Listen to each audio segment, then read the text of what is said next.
Today is a great day for the sports fans of Los Angeles. Mark Walter has bought the Lakers. Your first question, if you're not a baseball fan, who is Mark Walter? He's the controlling owner of the Dodgers.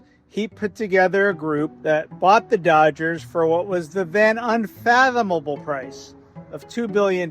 This was back in 2012. And everybody said, too much money. The next thing Walter and his owners did is turned around and negotiated a cable television deal for $8 billion.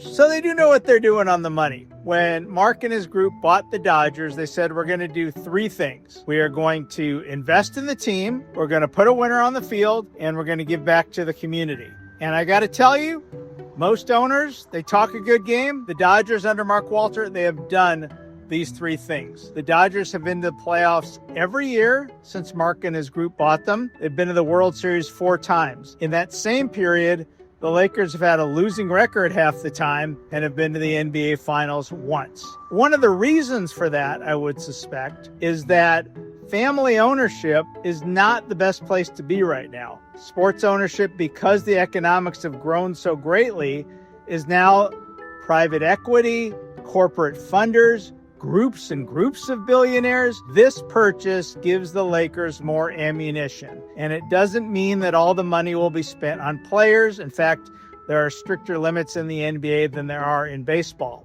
But it gives you the ability to do some of the things that the Dodgers have done under Mark Walter. You want to invest in the stadium? Dodger Stadium's 63 years old. The owners have put more than $500 million into renovations to make it comfortable. Do the players need an expanded clubhouse with hydrotherapy and nap rooms and family rooms?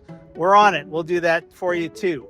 Do they need dietitians to make sure, unlike some other teams, minor league players are not eating sandwiches with burnt toast and tomato slices that maybe you shouldn't be eating today? All that has come from Mark Walter's ownership of the Dodgers. He's also been involved in ownership of the Lakers. He's a minority investor there.